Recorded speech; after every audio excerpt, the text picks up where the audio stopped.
Le pasteur Ménard mourut le 3 décembre 1916 à l'âge de 83 ans, en laissant à la postérité une église prospère et évangélique.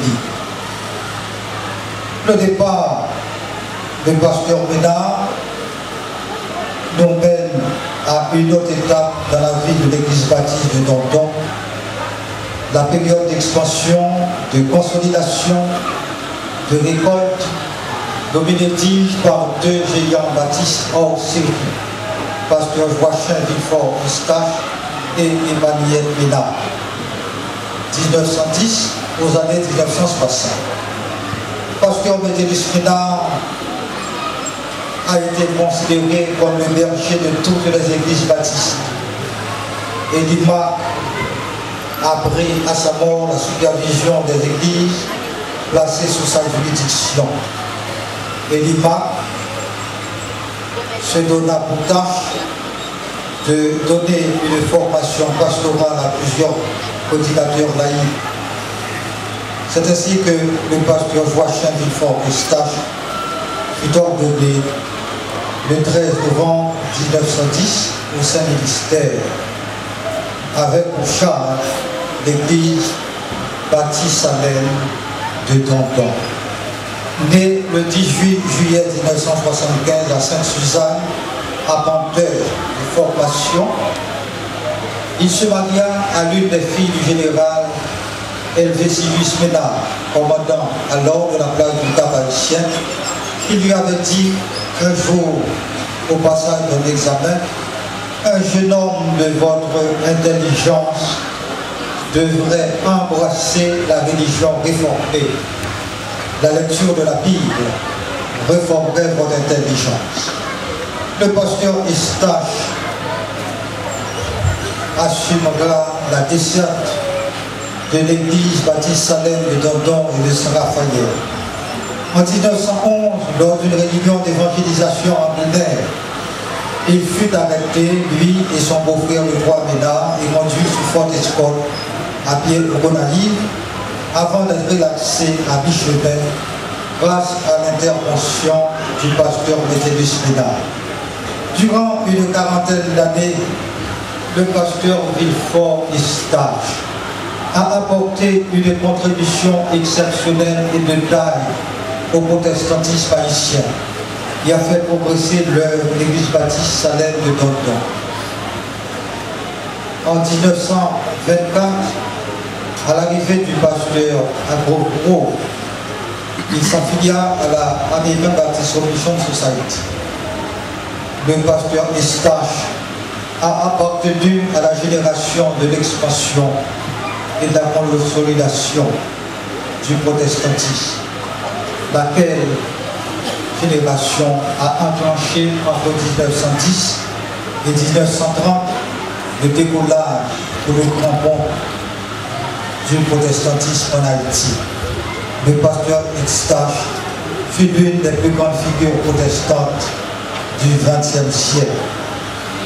Il est mort en 1946 et sera remplacé par le pasteur Emmanuel Ménard, prédicateur à l'église et directeur de l'école évangélique. Le pasteur Eustache mourut le 15 janvier 1952 à l'âge de 77 ans. Durant plusieurs décades, le pasteur Emmanuel Ménard a eu un ministère remarquable, extraordinaire et grandiose à l'église baptiste Salem de Dondon. Ce géant de la foi a fait également partie de ce beau parterre de leaders protestants de la consolidation et de l'expansion. Il s'est révélé un éducateur hors pair et racé, qui a donné une formation de base et soignée à plusieurs cohortes d'élèves qui fréquentaient son école. Plusieurs de ses anciens disciples, Maître Félix, docteur Rivière Ménard, pasteur Félix Ménard, professeur Werner Félix, Nathan Ménard, Michel Félix, Apollon Ménard, Georges Eustache, les Desamont et d'autres membres des familles Ménard, Félix Eustache et que sais-je encore, ont fait honneur, que ne cesse de faire honneur au centre d'enseignement de renom en Haïti et à l'étranger. Il y a encore 2000 feux dans de nombreux domaines, en religion, en médecine, en sciences humaines et sociales, en sciences exactes et naturelles, en lettres, en agronomie, en sciences infirmières, en beaux-arts, etc. Le Dondon et singulièrement l'église baptiste Salem de Dondon ont donné et donnent encore naissance à des hommes et à des femmes à panache, aux manières nobles et distinguées, connus pour leur grande richesse humaine, intellectuelle, culturelle, morale et intellectuelle. Des hommes et des femmes de grande brillance. Mesdames, Mesdemoiselles et Messieurs, frères et sœurs dans la foi, le départ du pasteur Ipaniet Ménard mit fin au temps des géants baptistes, connus pour leur intrépidité et leur prouesse évangélique, et nous conduit à une dernière étape dans l'histoire de l'église baptiste Salem de Dondon, la période de marche en avant, de boisson et de renouveau. Cette période s'étend de 1967 à nos jours avec un beau portrait pastoral de plusieurs gradués du séminaire théologique baptiste d'Haïti, ci après l'université chrétienne du nord d'Haïti. Nous retiendrons de ce dernier deux brochettes pastorales. La génération des gradués des années 60 et 70, tous se détachent des figures marquantes. Le pasteur Fritz Fontus Jacques, le pasteur Amos Chéri, le pasteur Niseron Roger, les pasteurs Romilus, Chalot et autres. Et finalement, deux des plus beaux fleurons de l'avant-dernière génération des ministres de l'Évangile. Frères et sœurs, dans l'espérance, quelle a été la contribution des pasteurs Fontus Jacques, des pasteurs Farinus Saint-Yves et Paul Saint-Yves. Connu pour sa rectitude, son franc-parler, son entière consécration à la cause du maître, le pasteur Fontus Jacques s'est mis à réorganiser l'école du dimanche et l'école primaire. L'école a doublé, il y a lieu de signaler la construction de nouveaux bancs, le réaménagement, l'agrandissement de l'école classique et autres.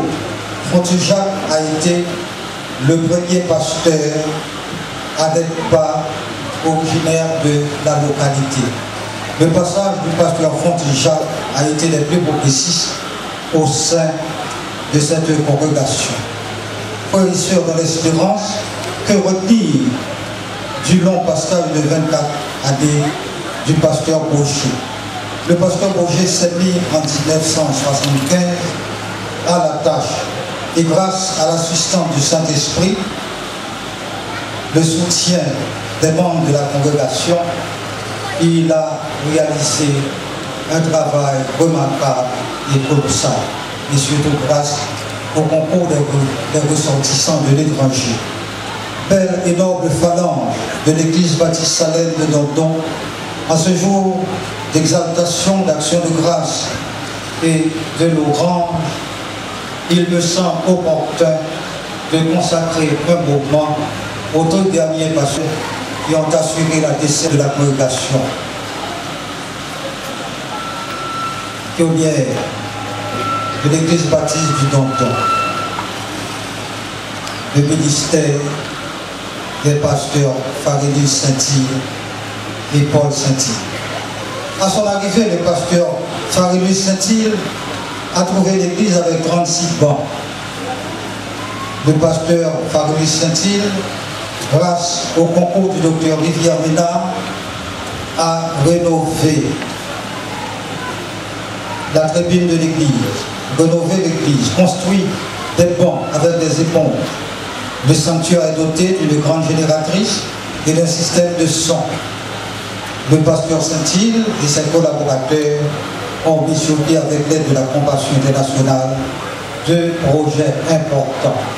Le pasteur Saint-Yves, Farinus, a œuvré à la formation des leaders, à la restauration, à la reconstruction de stations et a fait un travail remarquable. Pour finir en ce jour, quel crédit à l'actuel ministère du pasteur Paul Saint-Yves, qui date de quelques années. Infatigable, déterminé d'œuvrer au Seigneur, pasteur Paul Saint-Yves a réalisé beaucoup de choses. Nous mentionnerons une double et approfondie réforme à l'église, à l'école, l'ouverture d'une section secondaire, l'acquisition, de réparation, l'entretien de génératrices de l'église, la formation de leaders, la modernisation de l'église avec un système de projection, la construction et d'autres constructions.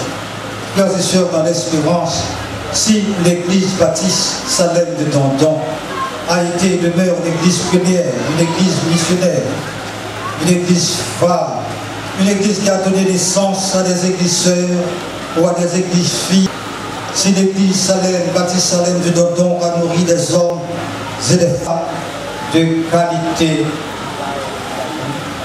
des hommes et des femmes qui ont cessé de faire l'honneur à l'homme noir, à Haïti en particulier, des hommes qui ont contribué au développement de plusieurs pays au monde, des hommes qui ont contribué et des femmes à la construction du Québec moderne.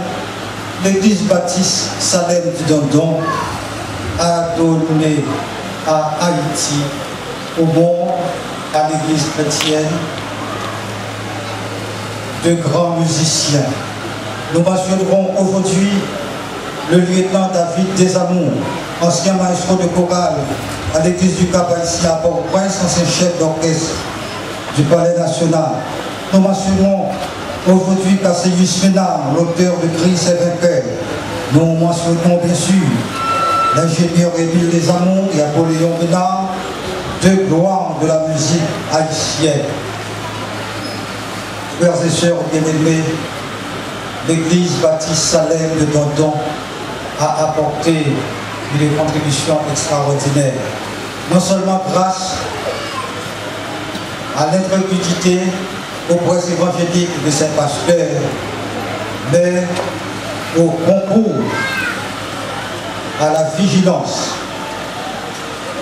de ses prédicateurs, de ses diacres et diaconesses, de moniteurs, de monitrices d'école du dimanche, de maestros de chorale, qui durant 160 longues années abattaient et abattent le travail de titan en reniant le sol évangélique dondonnais avec foi, zèle, vaillance, amour, détermination, parfois dans l'épreuve, les persécutions, dans la privation, avec beaucoup de vaillance. Ces vaillants combattants du Seigneur ont formé et forment encore depuis 160 ans une longue chaîne d'amour, de solidarité. Hier, ils avaient pour nom Bien-Aimé Fouquet et Eras Lénard, Sadrat Félix. Hier, il avait pour nom Nathanaël Eustache, Jorel Ménard, Amos Ménard, Jean-Jacques Léluy Jean-François, Léluy Jean-François, Archibald Eustache. Aujourd'hui, il se nomme Médard Ménard, le roi Jean-François. Aujourd'hui, ces chevaliers sans peur et sans reproche ont droit à sens. Ces chevaliers sans peur et sans reproche ont droit à l'honneur.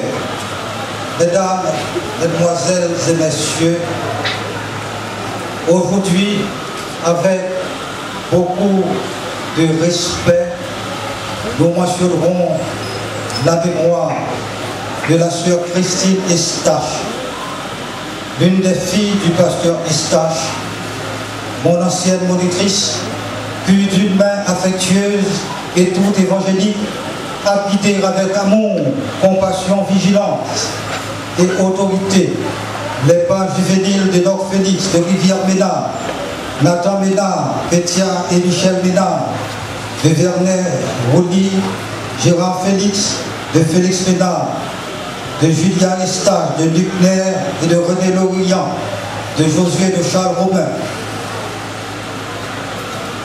et d'autres jeunes de notre génération pour la plus grande gloire de Dieu. Honneur aux vaillants et soldats du Seigneur, fais de cette Église ce qu'elle est. Cette Église dont aujourd'hui nous fêtons de la joie, la jubilation, le 160e anniversaire de fondation. Mesdames, Mesdemoiselles et Messieurs, belles et précieuses phalanges de l'Église baptiste Salem de Dordon et des églises sœurs, au terme de ce pèlerinage sur les rives du passé, il me semble recommandable de reprendre la belle inspirée interrogation du psalmiste: comment rendrai-je à l'Éternel tous ses bienfaits envers moi? Aujourd'hui, nous voulons prendre à témoin avec vous les aides visibles et invisibles de l'humanité entière pour nous épier de toute notre force.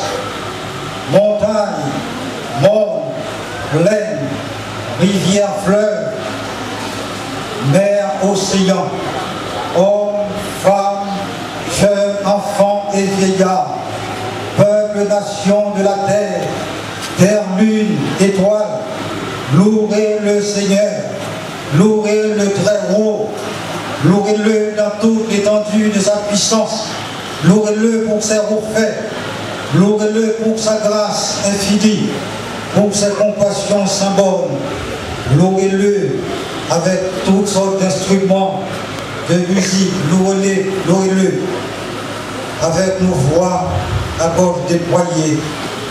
Exaltons sa puissance, bénissons son nom glorieux, chantons en son honneur, tressaillons d'allégresse et de joie, applaudissons le Seigneur, applaudissons le Seigneur, applaudissons le Seigneur, battons, battons, battons les mains, car durant 160 longues années, le Dieu à la droite forte et puissante a fait pour l'Église baptiste Salem de Dordon, ses pasteurs, ses diacres, ses prédicateurs, ses membres, ses croyants, des choses extraordinaires, merveilleuses et prodigieuses, belles et nobles phalanges de l'Église baptiste Salem de Dordon.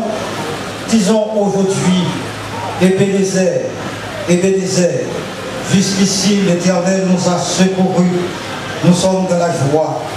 Aujourd'hui nous disons bon anniversaire, Excelsior, Excelsior, Excelsior. Aujourd'hui nous disons plus haut, plus loin, plus vite avec le Seigneur. Je souhaite de tout cœur que l'Église baptiste Salem de Dordon, plus prospère, plus enseignante, plus missionnaire, plus fidèle à l'Évangile. Je souhaite de tout cœur que vous tous, vous preniez l'envol des lèvres et que vous parveniez au plus haut signe de la réussite et du succès.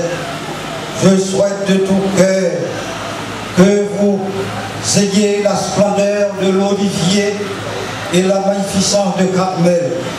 Je souhaite de tout cœur que le Seigneur dise toujours de vous: je vous ai gardé sur la paume de ma main, je vous ai porté sur les ailes d'air. Bon anniversaire, bon anniversaire, Excelsior, Excelsior, Excelsior. Amen.